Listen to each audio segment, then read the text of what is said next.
Muy bien, arrancamos este último bloque ya con la presencia del economista Daniel Artana para analizar los hechos más destacados en materia económica de estos últimos días. Daniel, ¿qué tal? ¿Cómo andás? ¿Cómo te va, Alejandro? ¿Qué decís? Bueno, gracias por atendernos una vez más.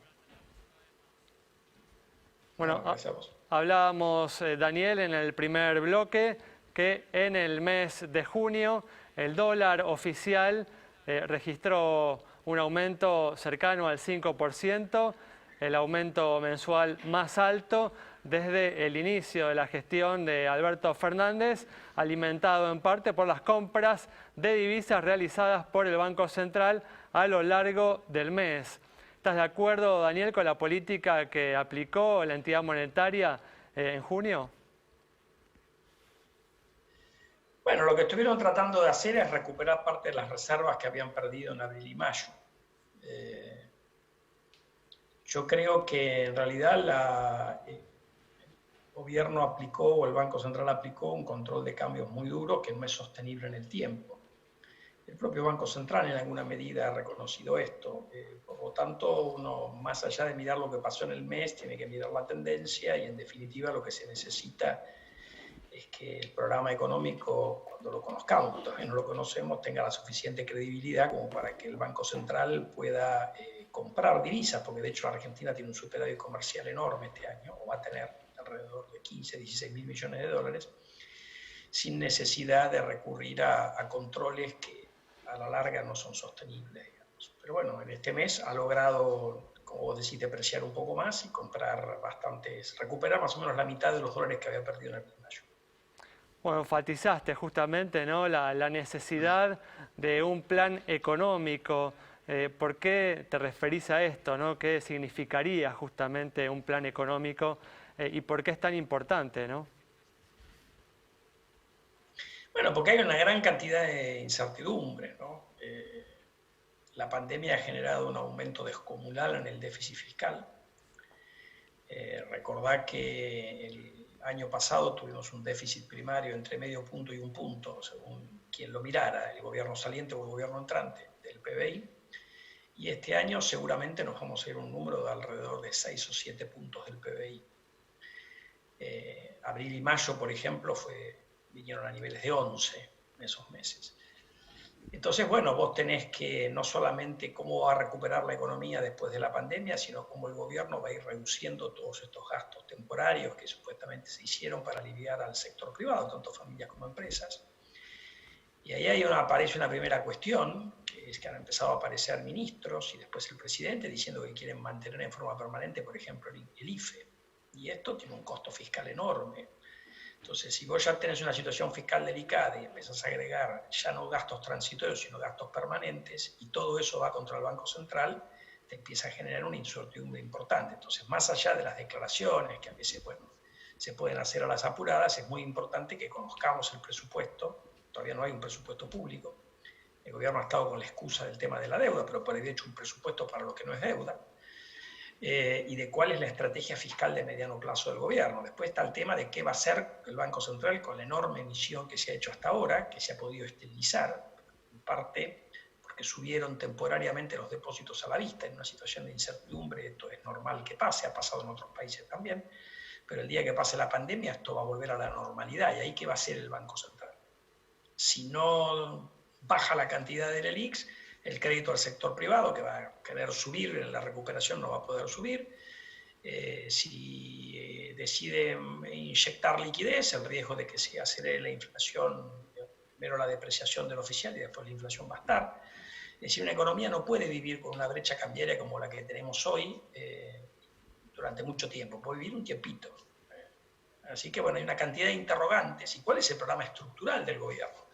Vos pensás que hablan de mejorar exportaciones y al mismo tiempo el oficialismo con el aval del presidente que mandó un proyecto para expropiar Vicentín. Entonces es como que no entendés muy bien. Entonces eso es lo que tienen que tratar de aclarar, porque en un contexto de incertidumbre lo que te pasa es lo que vimos, brecha cambiaria alta, la economía que tiene además de los problemas de la pandemia, problemas de todo tipo. Así que es muy importante que el gobierno pueda aclarar un poco y despejar esta incertidumbre para bien.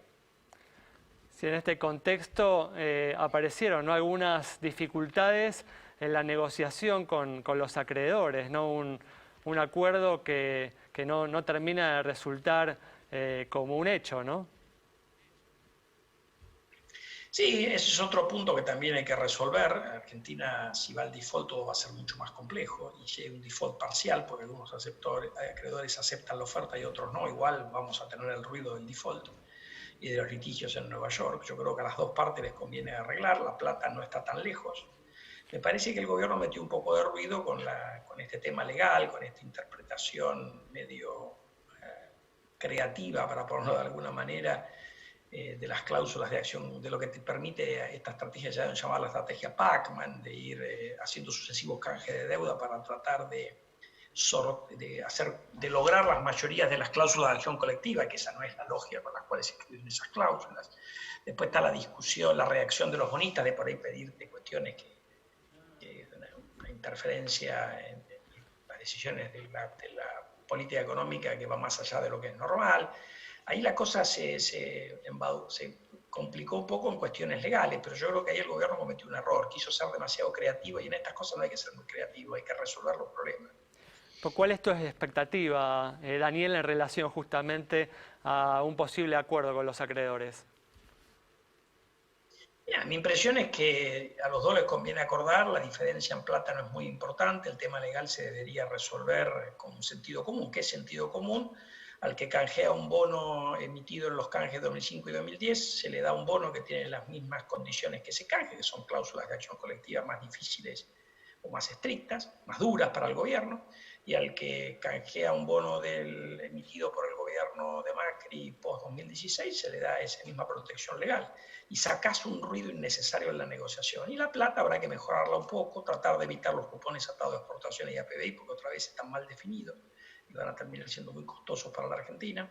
Pero eso me parece a mí que la plata en definitiva no es la traba principal. La traba principal se ha movido hacia esta cuestión legal que es un poco, a mí me excede porque es un tema muy complejo, pero me parecería que ahí el gobierno metió la pata. Pero ¿se puede dar el lujo, Daniel, el gobierno de demorar esta negociación como sucedió entre el 2003 y el 2005 o entre el 2003 y el 2010, No ¿no? me Para parece. hablar de... No me parece a mí. A mí me parece que si esto no se resuelve ahora, en julio, quizás un poco más, va a haber fondos que van a ir a litigar a Nueva York y ese es un camino que va a ser tremendamente costoso para la Argentina. Así que yo espero que prime el sentido común y el gobierno y los acreedores lleguen a un acuerdo, porque las dos partes están muy cerca, digamos. Si yo te digo, como esto uno lo podía ver en diciembre, donde había una diferencia, la pretensión de los acreedores aparentemente era muchísimo más alta. La pandemia yo creo que ha ayudado a que bajaran esa pretensión enormemente. Las ofertas de los acreedores están alrededor de 55 o 60 centavos. Son quitas enormes en valor presente. Es como que me parece que se debería llegar a un acuerdo que va a ser beneficioso para ambas partes. La Argentina tiene un costo enorme si se mete en el default otra vez. Eso va a trabar todavía más la recuperación en una economía que, como vimos con los datos de abril, está sufriendo enormemente con la pandemia y la cuarentena asociada a la pandemia. Sí, te iba a mencionar justamente eso, ¿no? Se conocieron esta semana los datos de la caída del 26,4% en términos interanuales en el mes de abril. ¿Imaginabas una caída tan fuerte? No, imaginábamos una caída fuerte, pero un poco menos que esta que se dio, en el entorno de 20, digamos.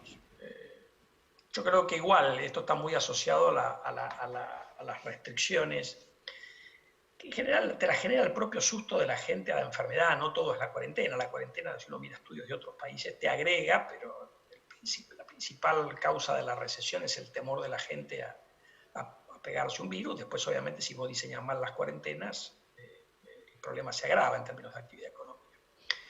O vive más tiempo, pero ahí el tema es que hemos tenido que volver para atrás. Entonces la economía va a dar un poquito mejor en mayo y junio, porque vos ves en los indicadores de movilidad que uno puede mirar, mirando lo que aportan ahora empresas como Google o como Apple, se fue mejorando la movilidad en la Argentina, pero eso ahora seguramente en la zona del AMBA va a ir para atrás. Entonces, esta cosa va más larga de lo que por ahí imaginaba el gobierno. El gobierno cuando le tocó esto, que le tocó, lamentablemente es una de esas sorpresas, esos cisnes negros que nadie quiere tener, yo creo que, como su palabra lo dice, esperaba una cosa de 40 días, 2 meses, bueno, esto va para largo y esto obviamente genera un daño en la actividad económica enorme y bueno, y ahí sostener a la actividad privada, que, o sea, yo digo, uno mirando lo que en otros países lo que se trató de hacer es que ninguna empresa quiebre producto de la pandemia. No te estoy hablando de los que venían de antes como Vicentí, que ya estaban un poco Tenemos que cerrar, pero parecería Daniel, que el gobierno no va a poder resolver esto, me parece. Y eso es un problema para la fase de recuperación. Bueno, muchas gracias, Daniel. Nos reencontramos próximamente. A vos, Alejandro, que sigas bien. Igualmente, cerramos el programa de hoy entonces con el análisis detallado de Daniel Artana sobre la situación de la economía y lo que se requiere para recuperar el crecimiento una vez que la pandemia quede atrás. Nos reencontramos el próximo viernes a las 19:30 aquí en Metro.